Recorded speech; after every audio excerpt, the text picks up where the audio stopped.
Vamos hoy a trabajar el tema relacionado con la casa de muñecas de Heinrich Ibsen, y el objetivo es determinar de qué manera el contexto, la época que vive el autor va a marcar la presencia dentro de la obra. Empecemos por señalar los años vitales que van a marcar la vida de Ibsen, especialmente el hecho de que es un autor de índole europea que va a marcar su inicio vital desde el 20 de marzo de 1828 en un sitio llamado Skien, en Noruega. Dentro de su vida nosotros vamos a encontrar como ciertos apartados temporales y espaciales que lo van a llevar a su obra ícono, que es Casa de Muñecas. En el 1836 su padre sufre una quiebra económica y él, con corta edad, tiene que verse sumergido en todo lo que es la carencia, la indefensión y el hecho de pasar a ser de alguien que poseía, por lo menos para la satisfacción de sus necesidades elementales, de repente verse privado y encontrar la necesidad como el imán para buscar una forma de supervivencia en trabajos varios. Nosotros tenemos que señalar que su estadio vital está marcado desde el 1828, que él nace, hasta el 1906, que él muere, pero hay el año anterior la gran oportunidad de que en 1905 él gana el Premio Nobel de Literatura. Ahora, ¿por qué es importante Ibsen? Ibsen es importante porque marca dentro de todo este contexto de lo que es el teatro, lo que se llama el teatro de ideas. ¿A qué se denomina el teatro de ideas?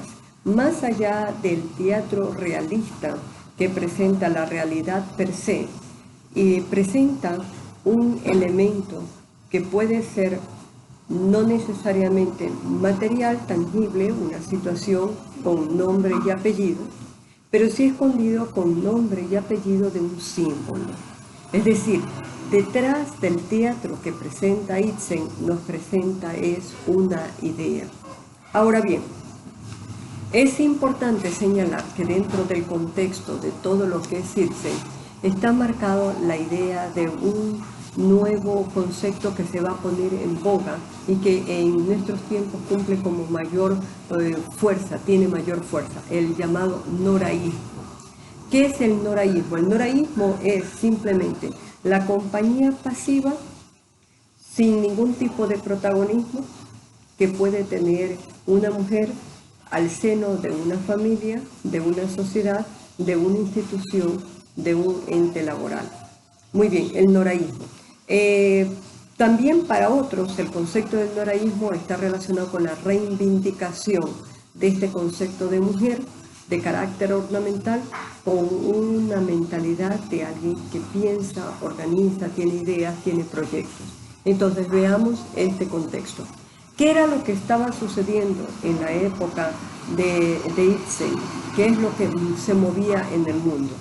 Debemos de saber que por una coincidencia meramente literaria, en el mismo año en que él publica Casa de Muñecas, buscando la reivindicación, nosotros estamos teniendo Cumandá, de Juan León Mera. Y si bien es cierto de que Cumandá recoge la vida de una mujer que aunque vive entre los jíbaros es bella, es hermosa, es inteligente y plantea el romance per se, sin embargo estamos como de alguna forma manteniendo todavía en el Ecuador este concepto de la mujer ornamental, su valía a través del elemento ornamental. Es decir, todavía estaríamos bajo el síndrome del noraísmo. Sin embargo, cuando se diseña Casa de Muñecas es una obra que va por la reivindicación de las mujeres. Entonces, quiero señalar lo siguiente. Casa de Muñecas es una obra que plantea dos elementos cruciales en cuanto a la temática de esto, de buscar la lucha, la reivindicación, que es precisamente contra los prejuicios, y también el reclamo del sitial que se debe a la mujer como la mitad del género humano. Bien, Nuevamente nos volveremos al pensamiento de los griegos, que de una o de otra manera va a impregnar la literatura, la cultura, la expresión del pensamiento a nivel mundial. Dentro de la concepción de la filosofía, de la cultura de los griegos, existían los tipos de mujeres que en algún momento ya lo hemos hablado, pero la mujer de tipo ornamental, la mujer de tipo adorno, a la cual no se le podría perdonar sino el hecho de tener hijos para proyectarse como un ser que tenía valía de envase y al cual no se le permitía el envejecimiento porque era el deterioro del envase, es decir, su carácter ornamental.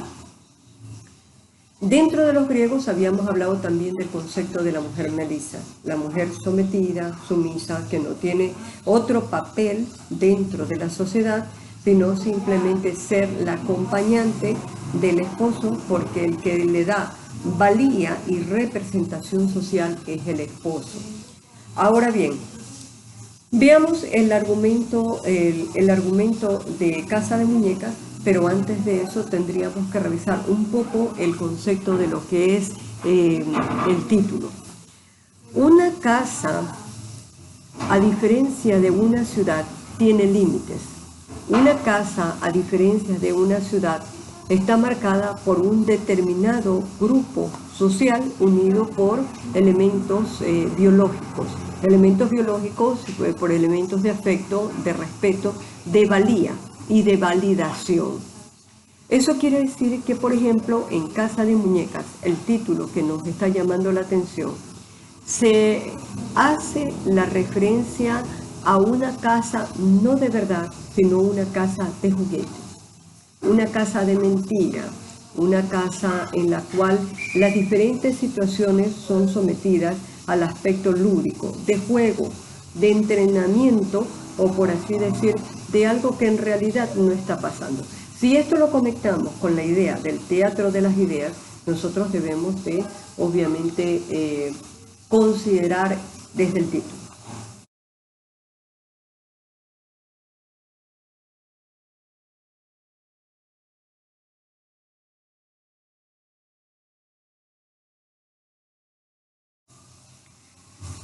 Ahora bien, ¿de qué se trata el argumento de Casa de Muñecas? Nora, la esposa de Teobaldo Elmer, está celebrando o está en los preparativos para la celebración de la Navidad.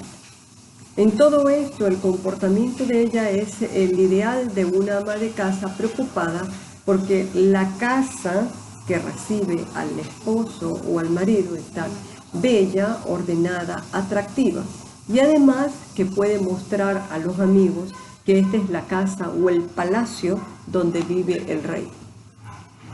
En realidad, Nora en este momento se ha dado licencia en gastar un poquito más porque viene de una época muy dura en cuanto al aspecto económico y su marido lo sabe. Sin embargo, algo que llama la atención es que durante todo este tiempo, tanto el aspecto kinésico de Nora como la gestualidad propia de cada uno de los personajes la colocan a ella en el papel meramente ornamental, como que fuera una muñequita, así la llama su esposo. Su muñeca, su alondra, su estornino, que es bastante elocuente, el estornido como un pájaro gastador y no previsor. Y Nora se encuentra obviamente en la cuestión de comerse sin su permiso, sin el permiso de su marido, un dulce de maní que le tiene prohibido porque le puede echar a perder los dientes. Entonces, al inicio de la obra, de la representación, porque todo teatro se valida en el momento que se da la representación, vemos a una Nora que actúa como que fuera una chiquita de 5 o 10 años, salta, brinca, canta, gorjea y todo con el permiso de su esposo. su esposo le tira levemente de las orejas, le coloca su mano en la cabeza, le da breves reprensiones como que fuera una menor de edad. Y vemos a esta Nora, que parecería ser la hija de su marido y no su esposa. Eso por un lado. Entonces, Nora está preparando la celebración de la Navidad, ha comprado obsequios, el esposo le dice que deje de ser tan gastadora, y ella le dice, bueno, es que podemos gastar un poquito más porque a partir de enero nosotros vamos a tener una mejor vida, te han nombrado como gerente del banco, etc. Bien, frente a este comportamiento supuestamente de cabeza de muñeca que tiene Nora, encontramos el de su marido, Teobaldo, que es como muy rígido, muy recto. Toda su carrera la ha hecho a partir de principios, incorruptible. Por lo tanto, el puesto al cual él ha llegado es un puesto merecido. Cuando nosotros estamos hablando de esta contraposición de dos elementos, en el uno que parece ornamental, Nora, y el otro que parece vertebral, en el caso de Teobaldo, nosotros estamos ya teniendo una relación de oposición en algo que debería de mantenerse como un par, un igual, algo que debe demostrar. Pero además nosotros tenemos, por ejemplo, que Nora tiene un secreto que gracias a un personaje que llega a la escena, Cristina Linde, se logra revelar. Nora ha salvado la vida de su esposo mediante un préstamo a un chulquero, podríamos decirlo, llamado Krogstad. Lo malo de este préstamo es que no lo hace en las condiciones sociales y económicas que permitía en aquel momento Noruega para la mujer. La mujer no tenía representación social y económica, no tendría cuenta propia, no tendría dinero, sino tendría la representación primero paterna y luego a través del marido. Entonces, este préstamo que se hace con la firma del padre de Nora pierde validez a partir del concepto de que la tal firma se ha efectuado 2 días después de la muerte del padre de Nora. Este detalle no ha caído en cuenta Nora. El único que sí lo ha considerado es Krogstad. ¿Quién es Krogstad? Es un pobre diablo que, a pesar de ser un abogado, ha terminado defendiendo lo indefendible y haciendo cosas muy negativas, muy por la izquierda, y que son veladas. Ahora, algo que llama mucho la atención es lo siguiente. Krogstad supuestamente es el más repugnante, acude al chantaje, somete a Nora al chantaje. Durante mucho tiempo Nora le ha estado pagando la deuda que tiene. Sin embargo, al enterarse de algo que debería ser una buena noticia, el esposo de Nora sube a ser gerente del banco. Él decide que esta es su oportunidad para volver no tan solo al banco, sino volver a su nivel social de donde ha salido por estos negocios turbios en los cuales se ha visto envuelto. Ahora, Krogstad nos parece repulsivo, pero Krogstad también tiene su corazón, y su corazón está conectado con Cristina Linde. Cristina Linde es el típico ejemplo de una mujer cuyo matrimonio fue creado a partir de algo de conveniencia. Su corazón no entró allí, era una transacción bancaria. Ella se casó con un hombre, este hombre murió, ella ha criado a sus hermanos, ella necesita que la necesiten porque ese es su origen y su sentido de vida, y de repente dejó en el pasado a un novio que no era muy conveniente, y luego nos enteramos en el desarrollo de toda la representación que es Krogstad. Muy bien, para que una obra teatral se valide, se debe de dar la representación. Pero todo teatro, toda manifestación teatral, llámese drama, comedia o tragedia, debe de tener los elementos fundamentales. Los elementos fundamentales van a ser la exposición, con todos los antecedentes, el conflicto, elemento central en cuanto al teatro, y obviamente la resolución de este conflicto. Conocemos quién es Nora, sabemos quién es Teobaldo, en este momento ya conocemos quién es Krosta, la relación que le unió en el pasado con Cristina Linde, y ahora vamos a ver el papel de Cristina Linde. Cristina Linde, una amiga, antigua amiga, muy querida para Nora, aparece. No tiene esposo, no tiene su familia, no tiene ni siquiera trabajo, ya ha llegado.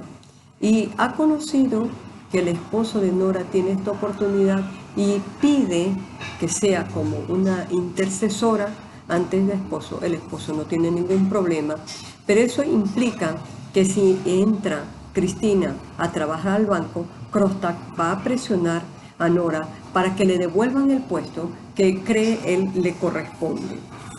Entre este conflicto en que se encuentra Nora, que no es el único, porque tenemos el otro conflicto, la pérdida de valía social en el organismo familiar, Elmer acude a su última baraja de triunfo, que es precisamente el chantaje.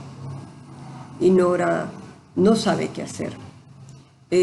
Su esposo no sabe nada, no sabe de su sacrificio para haber hecho este préstamo, que técnicamente le salvó la vida. No ha querido decirlo, ha jugado a ser la muñeca tonta que su esposo cree, pero nada más. De repente una carta anónima le ingresa la noticia a Teobaldo y Teobaldo la repudia. La acusa, entre otras cosas, de ser una mujer insana, y toca un elemento que ya a nivel científico se estaba dando, el concepto de la transmisión genética de todas las características biológicas que podía tener, ya establecido por Mendel, y dentro de esto también los supuestos aspectos morales que también debía de poseer un hombre. Entonces, a Nora se le dice que está incapacitada para criar los hijos de Teobaldo, porque ella tiene en su sangre lo negativo del padre. ¿Quién era el padre de Nora? Bueno, el padre de Nora, entre otras cosas, tuvo negocios fallidos, ¿no verdad? Se conocía que tenía algunos antecedentes alegres, no era muy ortodoxo en esto. Pero esto nos lleva a pensar que no es tan solo el padre de Nora que tenía este tipo de comportamiento, sino alguien a quien también se lo hace víctima de una transmisión genética de un concepto de moralidad más emparentado con enfermedad que con principios éticos. El doctor Rand. El doctor Rand es el eterno enamorado de Nora. La aprecia, la valida, la admira. Sin embargo, el doctor Rand tiene en su sangre una enfermedad, la sífilis, que ha sido transmitida por un padre muy asiduo en la cuestión de los burdeles. Antes de que termine la obra, el doctor Rand va a esta reunión de Navidad y se despide porque dice que se va a encerrar a morir tranquilo y no les quería echar a perder la celebración de Navidad. Lo que llama la atención es la tranquilidad, la pasividad con la cual todos aceptan la muerte a futuro, a poco tiempo, del doctor Rand. Sin embargo, la validación, la admiración que siente por Nora le hace que esté esa noche, la última cena para el doctor Rand. Ana María es otro personaje que quizás no es el más importante, pero que nos permite ver como el alter ego de Nora. Ana María ha tenido que desprenderse de su propia hija para trabajar como la empleada niñera permanente en el hogar de los Elmer. Y cuando Nora le dice, ¿y cómo te pudiste desprender de tu hija? que ya se casó, que ha sido criada por otras manos, le dice, es que este era un buen trabajo y yo tenía que sostener a mi hija y por eso lo hice. Nora se ve conmovida porque se da cuenta que muchos de los sacrificios femeninos están sublimados por el concepto de la maternidad y que la maternidad durante mucho tiempo ha tenido como muy mala prensa. Sin embargo, al terminar la obra, vemos la resolución del conflicto, la carta ha llegado a Teobaldo, Teobaldo se enteró, Teobaldo la ha repudiado, Teobaldo luego la perdona, pero Nora decide que ya es tiempo de colocar el límite. Durante mucho tiempo Nora pasó de mano del padre que la trataba como menor de edad a un marido que la trata como una eterna menor de edad y que en definitiva ni siquiera supo valorar lo que ella había hecho. Entonces necesita, a pesar que ella es una mujer enteramente con hijos y todo, va a la búsqueda y al encuentro de sí misma. Llama mucho la atención es el aspecto de los adjetivos y de los sustantivos que Teobaldo usa en relación a Nora. Por ejemplo, le dice permanentemente mi ardillita, le dice locuela, le llama estornino, ya lo habíamos señalado, es un pájaro no previsor, le llama a ella de esta manera porque dice que lo lleva en la sangre, que igual que su padre no fue previsor, ella no tiene otra cosa, no hay cómo culparte porque genéticamente tienes el despilfarro. También le dice ardillita, pajarito azorado, habla de la belleza de Nora, pero no habla de la capacidad de Nora, la cree totalmente incapaz. Ahora, Nora va a abandonar su casa, pero va a abandonar a sus hijos. Y esta obra, en su momento, fue controversial porque era la primera vez que se colocaban dos elementos prohibidos de hablar en la sociedad noruega, que era por un lado este afán de reivindicar a la mujer y por el otro lado este lado oscuro que nadie quería conversar y era la libertad que tenían los hombres para acudir a los burdeles y que muchos de ellos terminaban contagiados con la sífilis. Dos elementos que no se debía o no se quería hablar. Me gustaría compartir una cita tomada precisamente de la obra Casa de Muñecas en relación a este concepto de la mujer como la eterna manirrota, ¿no? La que no sabe ni siquiera manejar finanzas, a pesar que durante mucho tiempo Nora, para pagar el préstamo, hizo auténticos equilibrios, trabajando inclusive en la noche, y su esposo, que vive con ella, que duerme con ella, jamás se entera. Entonces, una expresión, están hablando acerca de la preparación de la fiesta de Navidad, y Elmer o Teobaldo, en otras versiones, dice, bien, bien, pero dime, manirrotita, ¿qué te gustaría a ti? No, dice, no para mí, si tú quieres, dame dinero. ¿Quieres otra vez dinero para gastar? En una cita posterior le dice, no me interrumpas, toma la pluma. Todo esto, otra vez, la niña ha encontrado una forma de gastar dinero. El elemento de que llame a su esposa como niña, ya le he llamado como nombres de animales suntuarios, ornamentales, la zoomorficó, cuando en realidad es un ser humano, significa que asume como válido el concepto de menor de edad social, permanentemente en relación a su esposa. En una cita posterior, tomado de la misma obra, le dice Teobaldo, si supieras emplear el dinero que te doy y comprar efectivamente. Y Nora lo único que responde es, ¿qué cosas que tienes, Teobaldo? Es la pura verdad, Norita. Le rodea la cintura con el brazo. El estornino es muy precioso, pero necesita tanto dinero. Es increíble lo que le cuesta a un hombre poseer un estornino. Entonces estamos hablando de un principio de pertenencia, de posesión, que quiso contrarrestar Ibsen con su obra.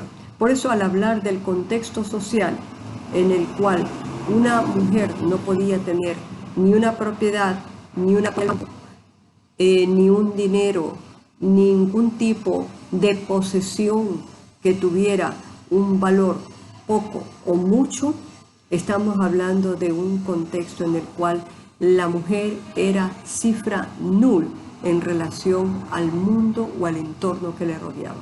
Esto está muy conectado con el desenlace, porque Nora se va de su casa no porque es una mala madre, sino porque el contexto hacía que al irse ella con sus hijos no tuviera cómo alimentarlos, y decide sacrificar su maternidad por el concepto del bienestar de los niños a quienes ama, y le encarga a una madre que en su debido momento dejó a su hija en otras manos la compensación de tener una segunda opción, una segunda maternidad, criando a los hijos de Nora. Hasta aquí vamos a llegar. Nos veremos en el próximo video y espero que lo hayan disfrutado. Gracias.